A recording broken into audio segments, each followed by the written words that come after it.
가정의 회복, 이 복종과 사랑이다라고 하는 제목으로 또 하나님께서 우리에게 주신 말씀을 또 살펴보고자 합니다. 여러분, 가정의 행복이다라고 하는 건 이 자동적으로 찾아오는 것은 아닙니다. 가정의 행복은 얼마만큼 서로가 잘 지켜나가느냐, 거기에 달려 있는 것입니다. 왜 그러냐면 보통 우리가 가정을 이룰 때는 서로 다 좋아서 결혼한 것이고 또 좋아서 우리 또 가정을 만든 거예요. 결혼 초기부터 불행했던 사람은 없습니다. 다만 시간이 흐르다 보니 그 행복이 점점 깨어지는 거죠. 그러면 왜 행복은 깨어질까요? 성경은 우리에게 한 가지 관점을 주고 있습니다. 서로에게 주신 역할들이 있어요. 그 역할들을 잊어버리고 그 역할들에 대해서 게으르고 그 역할들을 성실하게 수행하지 않기 때문에 그렇습니다. 마치 이런 것이죠. 하나님이 이 아담과 하와에게 에덴 동산을 주셨어요. 그 에덴 동산은 낙원이에요. 행복이 있는 곳입니다. 근데 하나님께서 뭐라 말씀하셨습니까? 잘 지키라고 했죠. 맞습니다. 잘 지키지 않으니까 그 아무리 좋은 것 줘도 그 행복이 깨지고 분열되고 쫓겨나는 것입니다. 자, 오늘 성경 말씀은 가정을 향해서 주시는 말씀인데 서로에게 역할이 있다라는 거예요. 그 남자에게 주는 역할이 있고 여자에게 주는 역할이 있습니다. 그 역할을 우리는 다 알고 있어요. 그러나 더 먼저 한 가지 우리에게 더 중요한 사실을 이야기하고 있는데 그리스도께서 이 역할을 어떻게 감당하셨느냐, 먼저 그것을 보라, 이렇게 말씀을 하고 있습니다. 그래서 에베소서 5장 21절을 한번 같이 봅시다. 오늘 우리가 읽을 말씀 중에서 제일 중요한 말씀입니다. 에베소서 5장 21절 시작. 그리스도를 경외함으로 피차 복종하라. 하나님께서 가정 안에서 남편의 역할과 아내의 역할을 주시기 전에 먼저 대전제가 있습니다. 그리스도를 경외하라라는 거죠. 그리스도를 경외한다라고 하는 건 그리스도를 존경하라고 하는 겁니다. 그러니까 이 말씀은 그리스도를 바라보면 존경할 점이 있어요. 그 존경을 본받아서 피차간에 복종하라라는 그런 말씀이죠. 우리가 그러면 그리스도를 닮아야 될 것이 있는데 본문 말씀에 보면 그리스도를 존경할 만한 것이 두 가지가 있습니다. 하나는 바로 복종이요, 다른 하나는 바로 사랑입니다. 먼저 주님께서 어떻게 복종에 있어서 모범을 보이셨는가 좀 살펴보기를 원하는데, 많은 사람들이 복종이다라고 하는 말을 별로 좋아하지 않아요. 복종하면 이미 상하관계, 명령관계 이런 것부터 벌써 떠오르죠. 또 복종하면 이 복종을 받는 사람은 어떤 마음을 갖습니까? 굴복당한다, 굴욕감을 느끼는 사람들도 많이 있습니다. 우리에게 있어서 이 복종이다라고 하는 말은요, 굉장히 부정적인 단어예요. 그래도 성경을 번역하다 보면 순종과 복종은 똑같은 말이긴 한데 사람들은 순종을 좋아하지 복종을 또 좋아하지는 않습니다. 그러나 원어적으로 보면 다 똑같은 말이에요. 그만큼 복종이다라고 하는 이 단어가 많은 사람들에게 부정적인 의미를 가지고 있는 것도 사실입니다. 그런데 여러분 한번 이렇게 생각해 보면 좋을 것 같습니다. 예수 그리스도께서 하나님 아버지께 복종했습니다. 참 많이 복종했습니다. 그런데 주님이 하나님 아버지께 복종을 하면서 상하 관계를 느꼈을까요? 명령 관계를 느꼈을까요? 아버지께 복종하면서 내가 굴욕당하고 있다, 내가 굴복당하고 있다, 그런 마음을 우리 주님이 가지셨겠을까요? 절대 가지지 않았습니다. 그런데 희한하게 사람과 사람끼리 무언가 명령 관계가 있고 상하 관계가 있고 그 속에도 복종이다라고 하는 이 말이 나오면 굴욕감을 느끼고 여러분 굴복감을 느껴요. 근데 주님이 복종하신 것과 우리에게 요구하는 복종의 내용은 다른 것도 아닙니다. 똑같은 건데 왜 주님은 그런 마음을 느끼지 않고 왜 우리는 이 복종에 대해서 그런 부정적인 마음을 느낄까요? 내용은 똑같은데 이유는 딱 한 가지입니다. 우리가 이 복종의 의미를 잘못 이해하고 잘못 해석하고 있기 때문에 그렇습니다.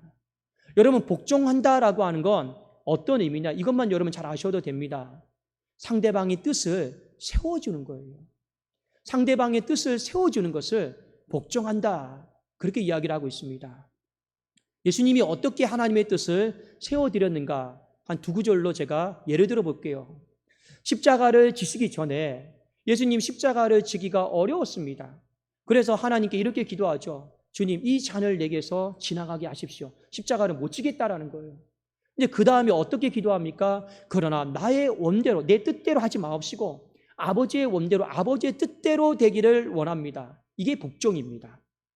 자, 주님의 기도 가운데는 굴복이나 굴욕이 아니에요.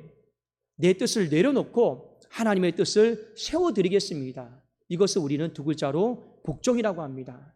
또 하나, 제자들에게 주님이 이런 말씀을 하셨습니다. 너희는 먼저 그의 나라와 그의 의를 구하라. 그리하면 이 모든 것을 너희에게 더하시리라. 우리가 이 땅을 살아가면서 어떻게 해서든지 하나님의 뜻을 세워드리려고 먼저 생각하려고 애를 쓰라라는 거죠. 그것은 곧 우리에게 복종의 삶에 대해서 말씀하고 있는 것입니다. 맞습니다. 여러분, 이 복종이다라고 하는 의미를 다시 한번 재정립하십시오. 복종은 굴복하는 것이 아닙니다. 굴욕감을 느끼는 것이 아닙니다. 복종은 하나님의 뜻을 세워드리는 것이고 상대방의 뜻을 세워드리는 거예요. 그것을 바로 복종이라고 합니다. 다음으로 이 사랑이에요. 우리 주님은 사랑의 모범을 보이셨습니다. 이 모범은 이 목자와 양의 관계 속에서 잘 나타나고 있는데 우리 한번 요한복음 13장 1절 말씀을 같이 한번 보도록 하겠습니다. 시작. 유월절 전에 예수께서 자기가 세상을 떠나 아버지께로 돌아가실 때가 이른 줄 아시고 세상에 있는 자기 사람들을 사랑하시되 끝까지 사랑하시니라. 목자와 양의 관계 속에서 사랑이다라고 하는 단어가 쓰여졌습니다. 주님이 자기 사람들 누굽니까? 제자들이에요. 자기 사람들을 사랑하시되 어떻게 사랑하셨느냐? 끝까지 사랑하셨다. 자, 이 부분을 우리에게 강조를 하고 있습니다. 자, 이 구절이 나오고 난 다음에 우리가 잘 알고 있는 것처럼 유월절 만찬과 제자들의 발을 씻겨주는 장면이 나옵니다. 예수님에게 12명의 제자가 있죠.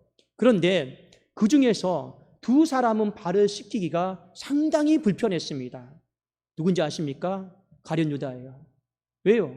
가룟 유다는 이제 문 밖에 나서면 예수님을 팔아넘길 사람이잖아요. 또 한 사람, 불편한 사람이 있어요. 베드로입니다. 베드로 역시 저 문을 열고 나서면 주님을 모른다라고 저주하고 3번씩이나 부인할 것을 주님은 아셨습니다. 그럼에도 불구하고 주님은 자기 사람들을 끝까지 사랑하셨어요. 끝까지 발을 씻겨줬습니다. 여러분, 이것이 쉬운 일이 아니에요.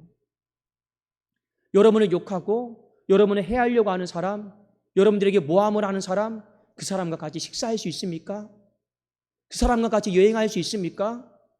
그 사람과 함께 많은 시간을 보낼 수 있습니까? 마음을 터놓고 이야기할 수 있습니까? 그 사람이 요구하는 거 다 들어줄 수 있습니까? 어려워요. 근데 주님은 어떻게 하셨습니까? 자기 사람들을 사랑하시되 끝까지 사랑하셨다라는 거예요. 결국에 뭐냐? 성경에서 말하는 사랑은 여러분 잘 기억하셔야 됩니다. 감정이 아닙니다. 우리는 보통 사랑한다라고 하는 이 고백을 내 감정이 타올라야 돼요. 내 감정이 불타야 돼요. 그래야지만 우리는 사랑한다고 합니다. 그 외의 것들을 사랑이다라고 하는 표현을 잘 쓰지 않습니다. 그러나 성경은 이 감정의 어떤 요동, 움직임, 이것을 사랑이다라고 말하지 않습니다. 성경에서 말하는 사랑은 거의 99%, 100%가 의지예요. 의지입니다, 의지. 다른 말로 말하면 수고인 것이죠. 그래서 데살로니가전서 1장 3절에 보면 이렇게 고백이 되어 있습니다. 너희의 믿음의 역사와 사랑의 수고와 우리 주 예수 그리스도에 대한 소망의 인내를 우리 하나님 아버지 앞에서 끊임없이 기억함이니. 여기 보면 우리가 잘 알고 있는 믿음, 소망, 사랑이 나오죠. 그렇죠? 믿음의 짝이 뭡니까? 역사예요. 여러분이 하나님을 믿는다라고 하면 의심하지 말고 이 산이 들려서 저리로 옮겨질 것을, 이게 역사입니다. 이걸 믿는 거예요. 항상 믿음에는요, 역사에 대한 기대감이 있어야 돼요. 마지막에 여러분 소망 있죠? 우리가 어떤 일에 대해서 지금 불가능합니다. 다 불리합니다. 근데 말씀을 붙들고 우리가 소망을 품어요. 소망을 품는 사람은 그 소망이 결실을 맺기 위해서는 반드시 인내가 필요하다라는 거예요. 인내함이 없이 여러분 소망을 가질 수 있는 거, 소망이 열매를 맺을 수 있는 것 아무것도 없습니다. 가운데 무엇이 나옵니까? 사랑의 수고가 나와요.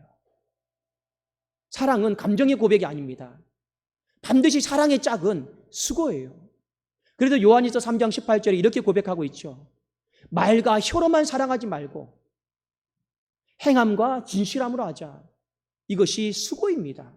성경에서 우리에게 요구하는 건 말이 아니에요. 입술의 고백이 아닙니다. 행함이요 진실함 행동입니다. 그래서 이 사랑의 모범을 보이신 주님이 계신데 주님이 이것을 사랑의 수고를 감당한 것이 무엇입니까? 바로 십자가입니다. 십자가의 수고죠. 이 수고다라고 하는 헬라어 단어가 코포스인데 어떤 뜻이냐면 고통받다예요. 매질을 당하다라는 겁니다.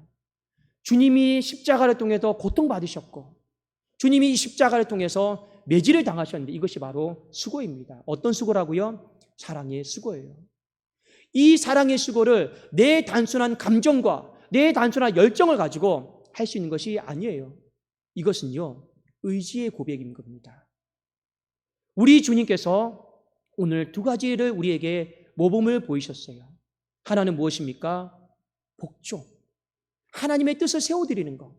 또 하나는 무엇입니까? 사랑이에요. 수고하는 건데 조금 더 쉽게 말씀을 드리면 끝까지 책임지는 거예요. 끝까지 품는 거예요. 이 부분에 있어서 그리스도께서 모범을 보이셨고 그러므로 우리는 그리스도를 경외함으로 이 모범을 피차 간에 알고 복종해야 됩니다. 이것이 오늘 성경의 주된 요지입니다. 그리고 우리가 강론적으로 들어가서 이제 아내에게 역할이 있고 남편에게 역할이 있죠. 아내에게는 하나님이 무엇을 말씀하셨습니까? 복종을 요구하셨어요. 남편에게는 무엇을 말씀하셨습니까? 사랑을 요구하셨습니다. 사랑이 더 쉬우냐? 복종이 더 쉬우냐? 굉장히 어려운 부분이에요. 복종도 어렵습니다. 사랑의 수고도 상당히 많이 어렵습니다. 그러나 하나님께서 우리에게 마땅한 명령을 주신 거예요. 감당할 수 있는 명령을 주신 것입니다. 왜요? 지키지도 못할 걸 우리에게 주신 것이 아니에요. 자, 그러면 먼저 아내에게 어떤 이유 때문에 또 어떻게 우리가 남편에게 복종해야 되느냐 그 부분을 일깨워주고 있는데 우리 한번 에베소서 5장 22절, 23절, 24절입니다. 자, 한번 우리 다시 한번 말씀을 상기하는 의미로 22절부터 24절까지 읽도록 하겠습니다. 시작. 아내들이여 자기 남편에게 복종하기를 주께 하듯 하라. 이는 남편이 아내의 머리됨이 그리스도께서 교회의 머리됨과 같음이니 그가 바로 몸의 구주시니라. 그러므로 교회가 그리스도에게 하듯 아내들도 범사에 자기 남편에게 복종할지니라. 먼저 아내에게 하시는 말씀인데 복종의 대상이 있습니다. 자기 남편이에요. 여러분 왜 자기 남편이다라고 성경이 명시적으로 못을 박았을까요? 이것은 인간의 죄성을 두고 하는 말입니다. 마치 이런 거죠. 나의 남편의 머리는 안 세워져요. 오히려 나의 남편의 머리됨은 무시하고 험담하고 자꾸 깎아내려요. 그런데 다른 남자에게는요 잘 세워져요. 이런 사람들이 있어요. 집에 들어와서 나의 남편에게는 말 함부로 하죠. 행동 함부로 하죠. 난 무시해요. 의견 존중도 해주지 않아요. 근데 나가서는요 정말 사람이 180도 바뀐 것처럼 정말 다른 사람들 만나면요 잘 세워주고 잘 들어주고 잘 익혀주고 잘 매너와 배려를 갖춰 사는 사람이 있단 말입니다. 이게 인간의 모순이죠. 왜 이런 일들이 벌어집니까? 죄 때문에 그래요. 죄는 여러분 자꾸만 여러분 사람의 이 자아를 분열시켜요. 그러나 여러분 믿음 안에 거하는 사람은 그냥 어제나 오늘이나 영원토록 동일한 것처럼 한결합니다. 집 안에서도 한결하고 집 바깥에서도 한결하고 가정에서도 교회에서도 한결같아요. 그러나 여러분 이 죄성으로 가득 차인 사람은 교회에서 다르고 가정에서 다르고 직장에서 다르고 만나는 사람마다 다 달라지는 거예요. 그게 바로 인간의 이중적인 모습입니다. 자기 남편에게 복종하라고 했어요. 그 자기 남편의 머리됨을 세우지라고 한 거죠. 그리고 비유를 하고 있습니다. 마치 어떤 비유냐? 교회와 예수님과의 관계입니다. 교회의 머리는 여러분 누구입니까?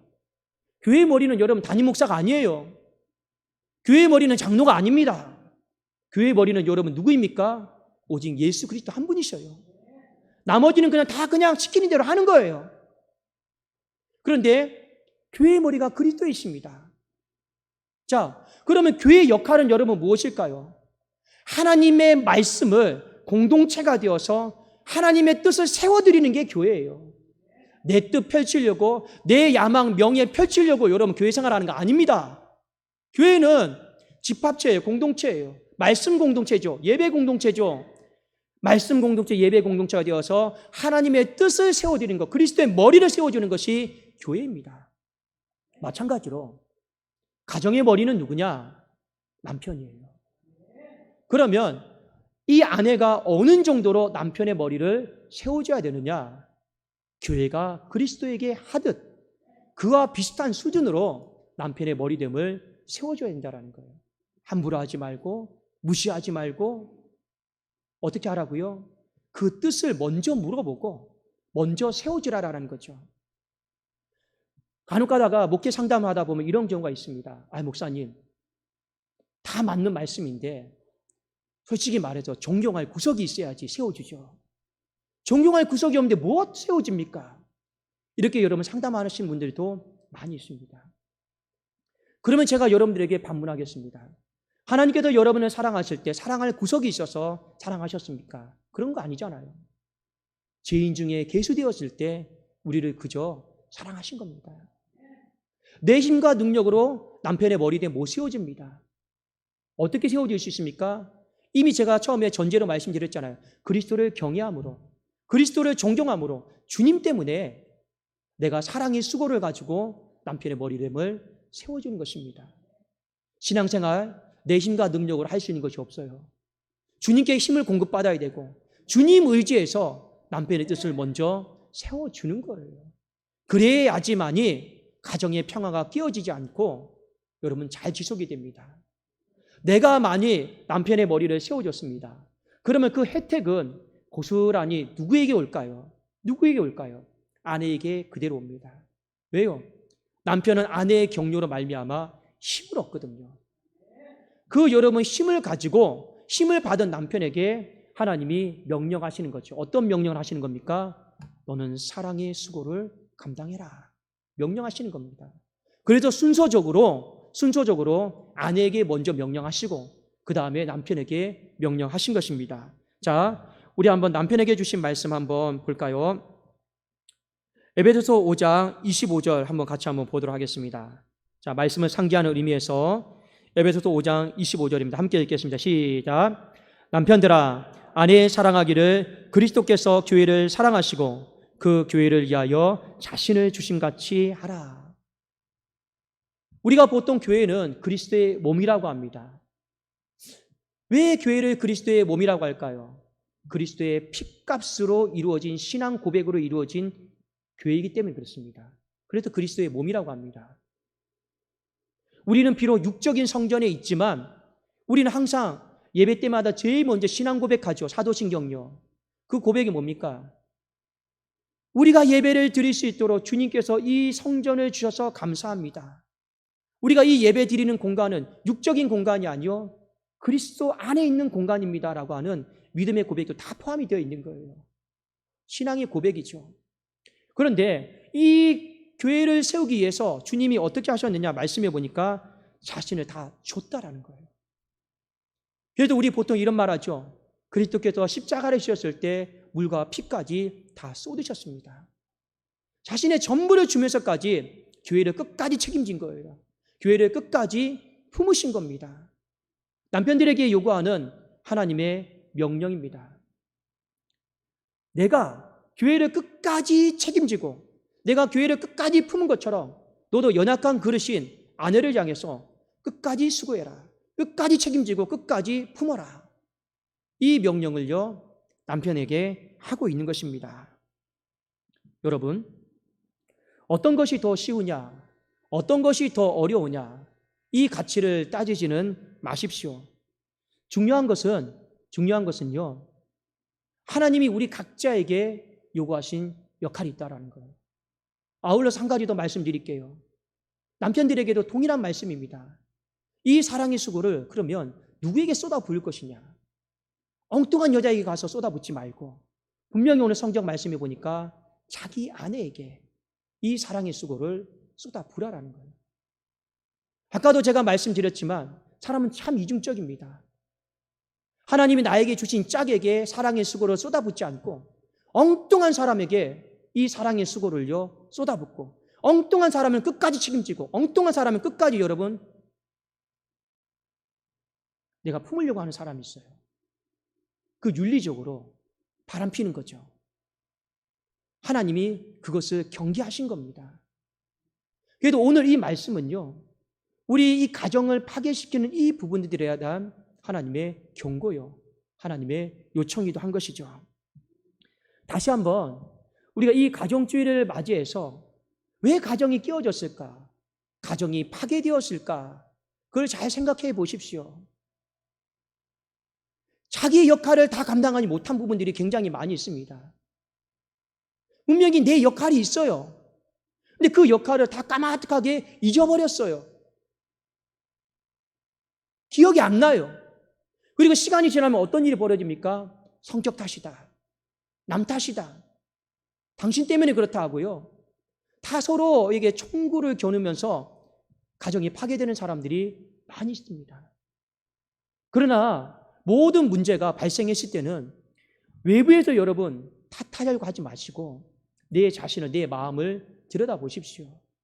남편에게 요구하시는 그 사랑의 수고의 역할을 나는 잘 감당하고 있는지, 아내에게 요구하고 있는 그 복종, 그 세워줌, 머리 되면 세워줌, 이 부분에 대한 역할을 내가 충실하게 잘 감당하고 있는지, 그것에 대한 회개가 있어야 되고 그것에 대한 여러분 순종이 있어야 되는 것입니다. 이것이 없잖아요. 그러면 여러분의 가정은 점점 틈이 생기고 균열이 생겨서 물이 들어오고 파괴가 될 것입니다. 오늘날 여러분 70세, 80세가 되어도 황혼 이혼합니다. 이전 같았으면 상상하기도 어려운 일이죠. 왜 황혼 이혼을 할까요? 그 사이에 깨진 틈, 균열들 못 막은 거예요. 그저 그냥 이대로 살면 되겠지 했는데 못 막은 겁니다. 그래서 여러분 노년에 황혼 이혼이 새로운 신조어처럼 생기고 있는 것이 오늘의 세대의 풍조 아닙니까? 왜 그런 일들이 발생했을까요? 우리에게 주어진 그 역할을 감당하지 못한 겁니다. 여러분, 교회를 가든 어떤 직장을 가든 새로운 곳을 가든 자기의 역할을 모르는 사람은 항상 겉돌게 되어 있습니다. 그렇잖아요.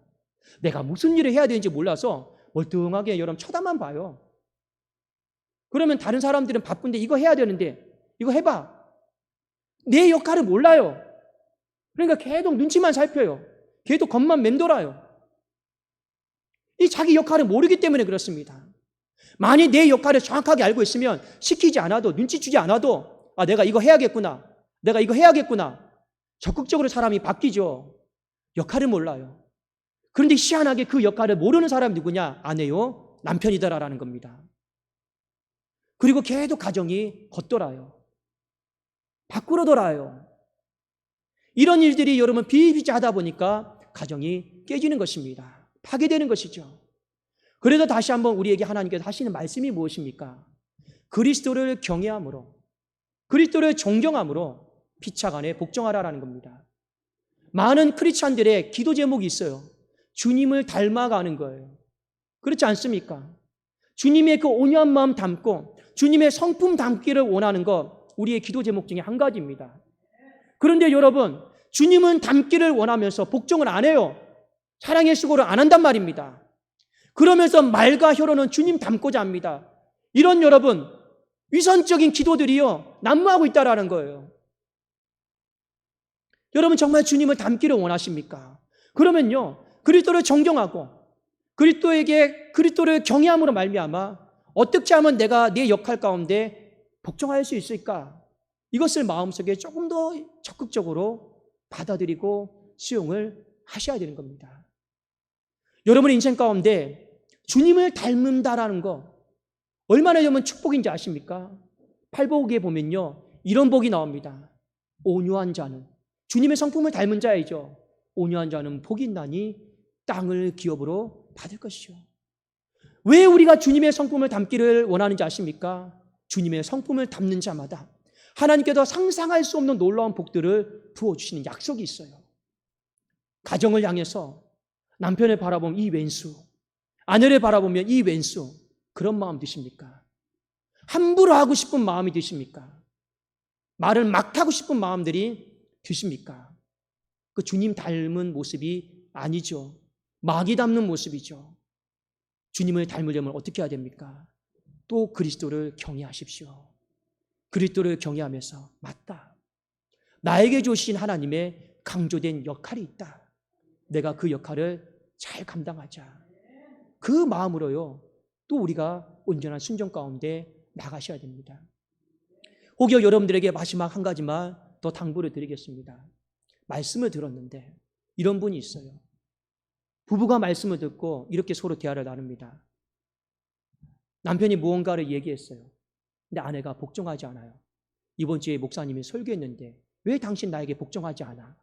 이렇게 말씀을 가지고 하면 안 되는 거예요. 오늘 우리에게 복종과 사랑이다라고 하는 이 부분은 서로에게 절대적인 역할이 아닙니다. 서로에게 강조되는 역할이에요. 주님의 성품 중에 복종이 있고 사랑이 있는데 우리가 그거 두 개 다 닮아야 되는 거지, 이것은 닮고 저것은 안 닮고, 내가 유익되는 건 닮고 나에게 불리한 것은 안 닮고, 그런 건 아니잖아요. 우리가 주님을 온전히 닮아야 되는 것 아니겠습니까? 우리 가정이 그리스도를 경외한다라는 것, 그리스도를 존경한다라는 것, 우리 가정이 주님을 닮을 수 있기를 주님의 이름으로 축원합니다. 그리함으로 말미암아 내게 주어진 역할을 다시 한번 마음에 새기시고 가정 안에 들어가서 내 역할이 무엇일까? 그 역할을 한번 조금 더 적극적으로 감당을 해 보십시오. 작은 것이라도 한번 시작을 해 보십시오. 말씀에 의지해서 그물을 내린 자에게는 반드시 하나님께서 우리의 생각을 뛰어넘어서 고기를 많이 잡게 하시는 축복의 열매가 그 가정 안에 깃들이기를 예수 그리스도 이름으로 축원합니다. 기도하겠습니다. 살아계신 하나님 아버지여, 감사합니다. 서로에게 함부로 하지 않게 하여 주시옵소서. 서로에게 하나님, 내가 끝까지 책임지겠노라, 끝까지 품겠노라, 끝까지 귀하게 여기겠노라, 끝까지 그 머리됨을 세워주겠노라 라고 고백할 수 있는 서로가 되게 하여 주시옵소서. 하나님, 주님 때문에 그 일을 잘 감당하게 하여 주시고, 주님 때문에 그 일을 잘 감당한 가정 가운데 하나님께서 놀라운 축복을 부어 주시옵소서. 예수 그리스도의 이름으로 기도드리옵나이다.